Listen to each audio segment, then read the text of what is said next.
नमस्कार बच्चों, मैं ममता उपाध्याय।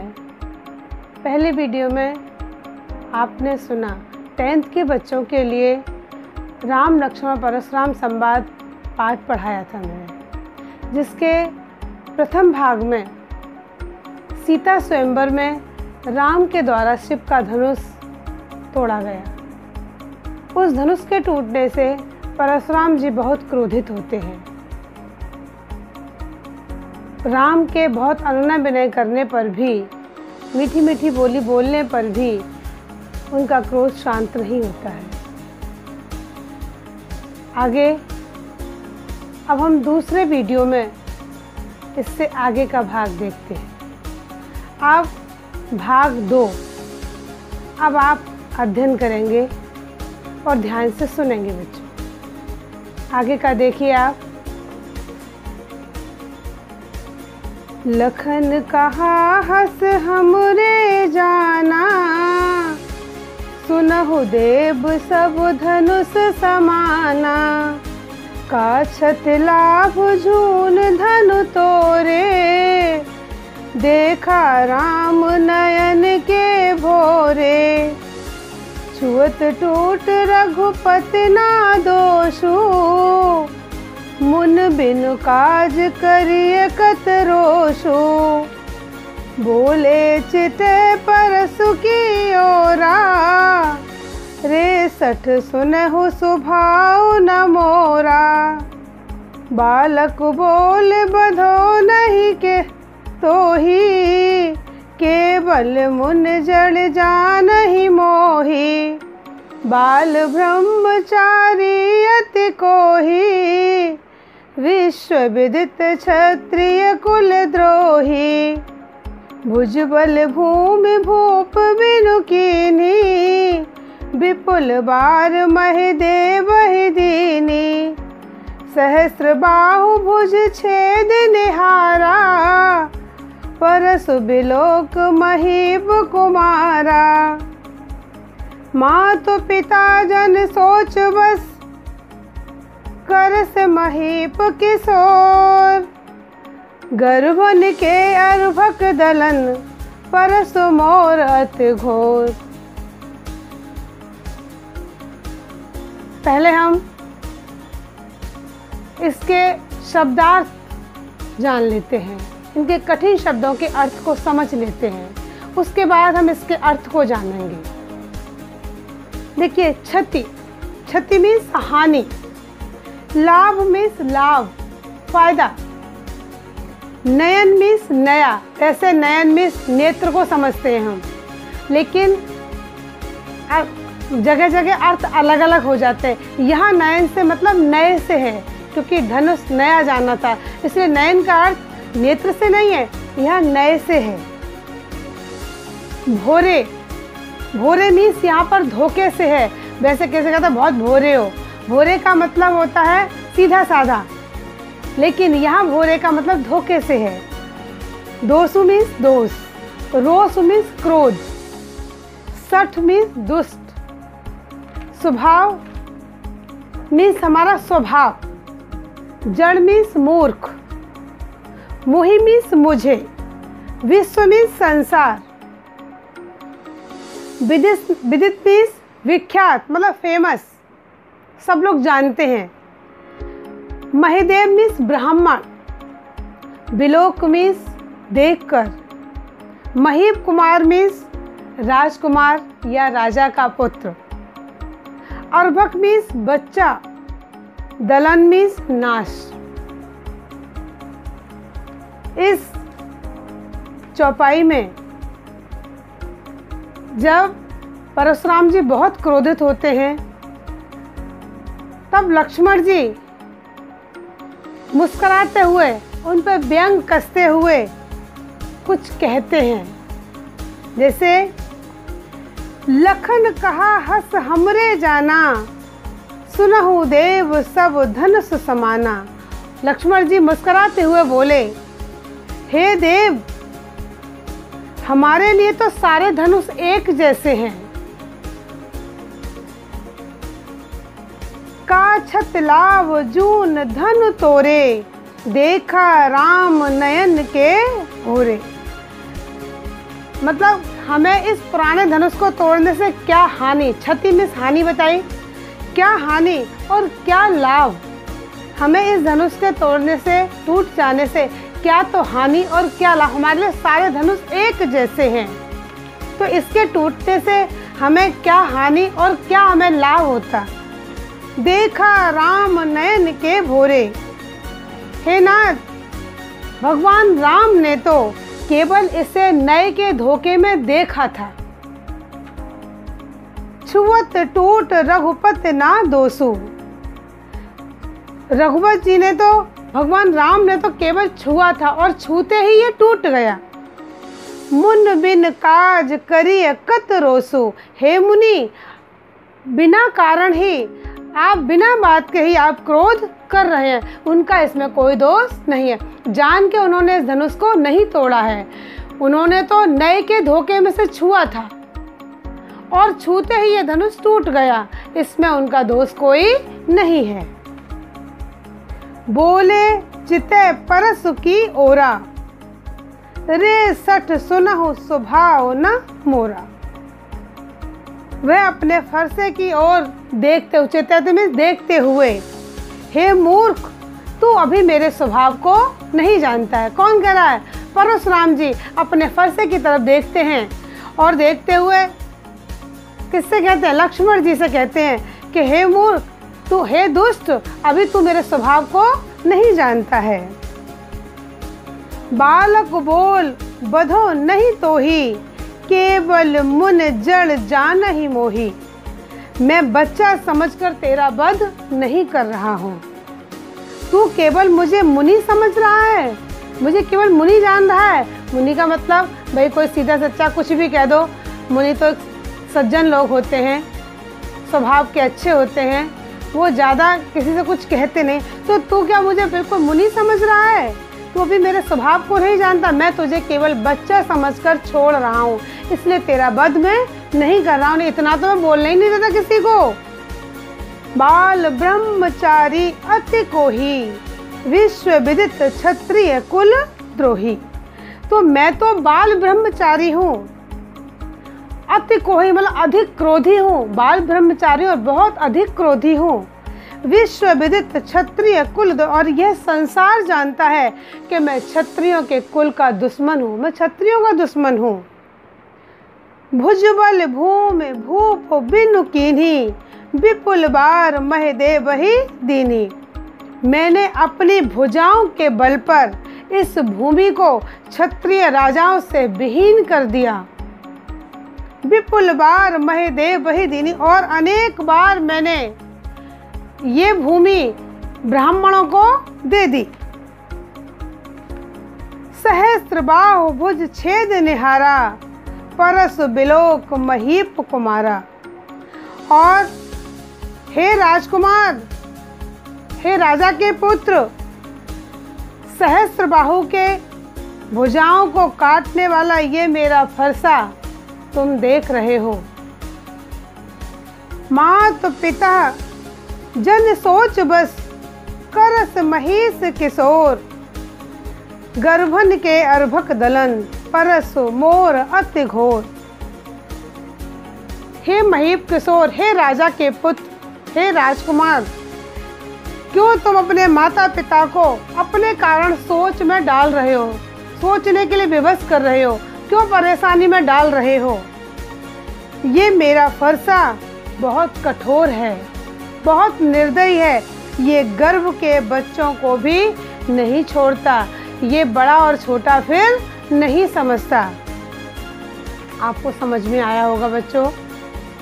देखिए, दोबारा इसको पढ़ना, अध्ययन करना और इसके मतलब इनसाइड क्वेश्चन, छोटे छोटे one word answer, question answer निकालने का प्रयास करना।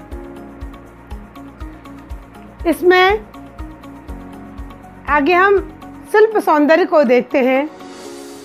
शिल्प सौंदर्य के आधार पर ये चौपाई और दोहा छंद है, स्वर मैत्री है, इसकी भाषा अवधि है, वीर रस है इसमें। ओज गुण है, तद्भव शब्दावली है और व्यंग क्रोध दोनों ही है। लक्ष्मण जी व्यंग करते हैं और परशुराम जी क्रोधित होते हैं, दोनों का ही वर्णन है इसमें। पूरे में अनुप्रास अलंकार की छटा है,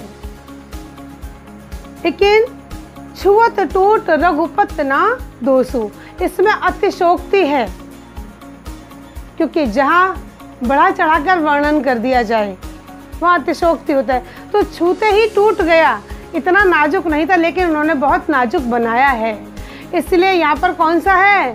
अतिशोक्ति अलंकार है। इसके प्रश्नोत्तर भी निकाल सकते हैं, जैसे लक्ष्मण सभी धनुष को कैसे मानते थे, उनके लिए सभी धनुष कैसे थे। दूसरा है, राम ने धनुष को किस धोखे से छू लिया था। अगला है, लक्ष्मण के अनुसार धनुष तोड़ने में राम का कोई दोष क्यों नहीं था। अगला, परशुराम लक्ष्मण का वध क्यों नहीं कर पा रहे थे, क्यों नहीं कर पा रहे थे। इसमें बच्चे थोड़ा कंफ्यूज हो जाते हैं कि इसका आंसर हम क्या ढूंढें। बच्चों बहुत सरल है, वो वध इसलिए नहीं कर पा रहे थे क्योंकि वो बच्चा समझकर उनका वध नहीं कर रहे थे। ये बालक है, ये समझकर वह वध करने में मजबूर हो रहे थे। ठीक, आप अगले चौपाई का देखिए। आपकी तीसरी चौपाई है, बेहस लखन बोले मृदुबानी, अहो मुनीस महाभट मानी, पुन पुन मोह दिखाव कुठारो, चहत उड़ावन फूक बहारो, यहाँ कुम्हण बतिया को नाही, जे तर्जनी देख मर जाही, देख कुठार सरासन बाना, मैं कछु कहा सहित अभिमाना, भृगुसुत समझ जनेऊ बिलो की, जो कछु कहूँ सहोर सिरो की, सुर महेसुर हर जन अरुगाई, हमरे कुल इह पर न सुराई, बंधे पाप अपकीरत हारे, मारत हो पापर है तुम्हारे, कोट कुलस सम बचन तुम्हारा, व्यर्थ धरहु धनुबान कुठारा, जो बिलोक अनुचित कहूँ क्षमहु महामुनि धीर, सुन सरोस भृगु बस मनी, बोले गिरा गंभीर। हम पहले इसके भी कठिन शब्दों के अर्थ को जान लेंगे, उसके बाद इसके अर्थ को समझेंगे। देखिए, बेहस मीन्स हंसकर, मृदुवाणी मीन्स कोमल वाणी में, महाभट मीन्स महान योद्धा, मानी मीन्स समझ रहे हैं, मतलब अपने आप को मान रहे हैं, कुठार मीन्स कुल्हाड़ी, कुम्हण बतिया मीन्स बहुत कमजोर व्यक्ति या कोई वस्तु में या काशी फल या कुम्हड़े के फल को भी बताया गया है। तर्जन मीन्स अंगूठी के पास वाली उंगली, उसे तर्जनी कहते हैं। सरासन मीन्स धनुष, जनेऊ मीन्स आपने देखा यज्ञोपवीत जनेऊ को जो धारण करते हैं। बिलोक मीन्स देखकर, ऋष मीन्स गुस्सा, सुर मीन्स देवता, महेश्वर मीन्स ब्राह्मण, हरिजन मीन्स भगवान के भक्त। अब अकीर्ति मीन्स अपयश, मारतु मीन्स मारने पर, कोटि मीन्स करोड़ों, कुलिस मीन्स वज्र, बिलोक देखकर, गिरा मीन्स वाणी।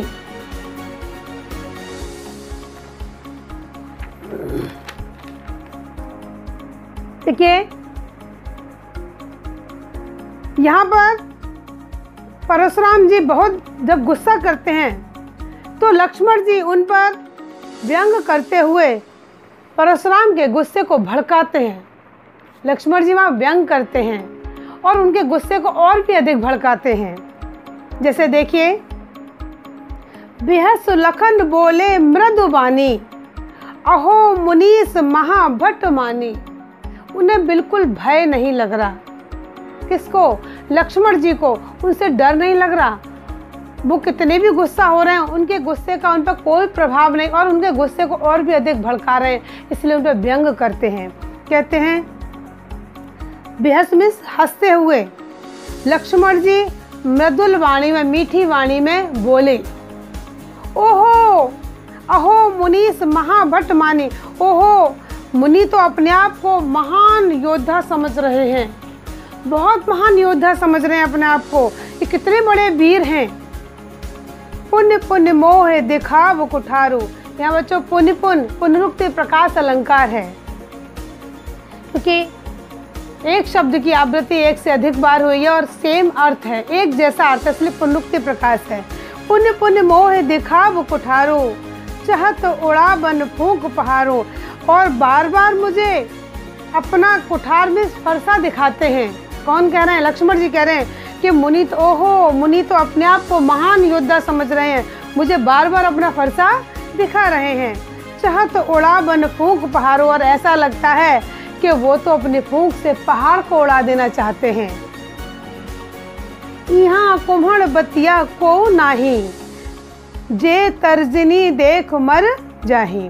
और यहाँ पर कुम्हड़ बतिया मीन्स कुम्हड़े का फल। कुम्हड़े का फल बच्चों होता है, कभी कभी काशी फल होता है, वैसा ही होता है। तो काशी फल को भी बोल देते हैं यहाँ। काशी फल भी कमज़ोर होता है कि अगर बड़ा होता, भारी होता, थोड़ा सा तेज़ रख जाए तो फट जाता है, चटक जाता है।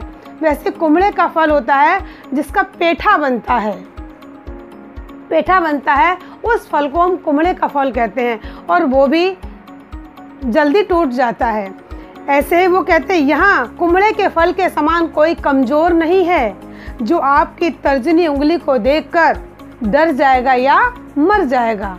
जब कोई व्यक्ति डरता है, भयभीत होता है और किसी की उंगली को देख के, आँखों को देखकर वो भयभीत हो जाता है, लेकिन लक्ष्मण जी तो कहाँ डरने वाले हैं। तो कहते हैं यहाँ पर काशी फल के समान या कुम्हड़े के फल के समान कोई कमज़ोर नहीं है जो आपकी तर्जनी उंगली को देखकर डर जाएंगे।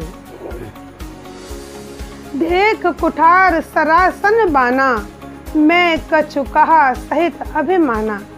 आपके फरसे और धनुष बाण को देखकर मैंने अभिमान सहित जो कुछ भी कहा। क्या देखकर? उनका फरसा और उनके धनुष बाण को देखकर लक्ष्मण जी ने अभिमान सहित कुछ कहा।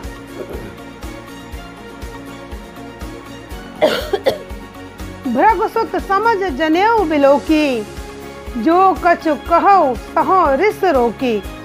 भृगुसुत मतलब भृगु पुत्र समझकर, भृगुवंशी समझकर, जनेऊ को धारण करने वाले को जानकर आपने अब तक जो कुछ कहा, मैंने क्रोध को रोककर सब कुछ सहा। कौन कहता है ये? लक्ष्मण जी परशुराम जी से कहते हैं कि मैंने आपको भृगुसुत समझकर, ब्राह्मण पुत्र समझकर, जनेऊधारी समझकर आपने अब तक मुझसे जो भी कुछ कहा, जैसा भी कहा, मैंने अपने क्रोध को रोककर सब कुछ सहा। सुना आपकी बातों को। क्यों सुना? क्योंकि हमारे कुल में सुर महेश्वर हर जन अरुगाई, हमरे कुल इन पर न सुराई। लक्ष्मण जी कहते हैं, हे मुनि, हमारे कुल में सुर मीन्स देवता, महेश्वर मीन्स ब्राह्मण, हरिजन मीन्स भगवान के भक्त और गाय पर, इन सब में हमारे कुल पर कोई वीरता का प्रदर्शन नहीं किया जाता, क्योंकि बंधे पाप अपकीरत हारे, मारत पाप पर ये तुम्हारे। अगर इनको मार देते हैं, मारत पाप, इनको मारने से पाप पड़ता है और इनसे हारने पर अपयश फैलता है। कोट कुलस सम वचन तुम्हारा, देखिए कोट कुलस सम, सम सासी से सम जहां आता है वह उपमा अलंकार होता है। यहाँ पर आपका उपमा अलंकार है।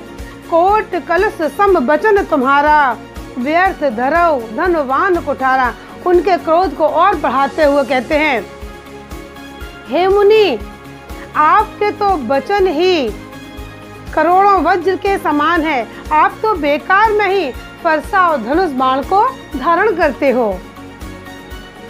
जो बिलोक अनुचित कहूं, क्षमाओ महामुन धीर। लक्ष्मण जी कहते हैं, हे मुनि, आपके स्वरूप को देखकर मैंने जो कुछ भी कहा हो और अनुचित आपसे कह दिया हो तो मुझे आप क्षमा कर दीजिए। सुन सरोस भृगुबस मणि, बोले गिरा गंभीर। और इतना सुनकर भृगुसुत परशुराम जी अपनी वाणी को गंभीर करके बोले। आपको समझ में आ रहा होगा, समझ में आया होगा, मुझे, मेरा ऐसा मानना है बच्चों। आगे इसका काव्य सौंदर्य देखिए।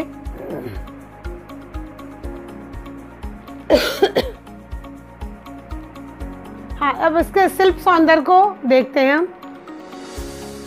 दोहा चौपाई छंद है, अवधी भाषा का प्रयोग किया गया है, तत्सम तद्भव शब्दावली का प्रयोग है, वीर रस है, ओज गुण विद्यमान है, स्वर मैत्री है, व्यंजना शब्द शक्ति है, क्योंकि व्यंग हुआ है, इसमें व्यंग किया गया है।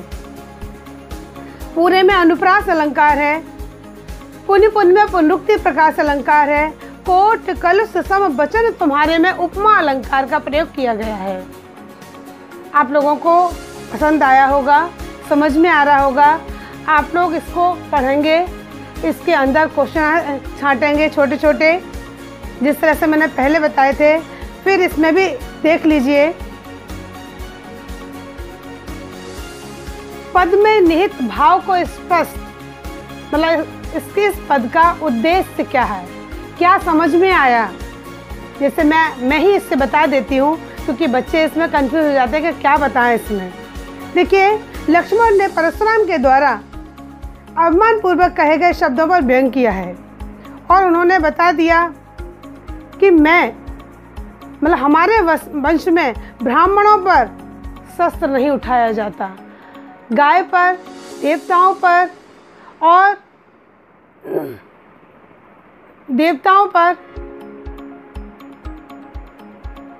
क्योंकि उन्होंने ये बताया है कि हमारे कुल में, हमारे वंश में ब्राह्मण पर, देवताओं पर और गाय पर कोई भी उन पर वीरता का प्रदर्शन नहीं करता है। आज तक के लिए बस बच्चों इतना ही। अब आगे हम जब तीसरा भाग बनाएंगे, तीसरा भाग आपको आगे पढ़ाएंगे, तब तक इसका अध्ययन करिए। तब तक के लिए अलविदा।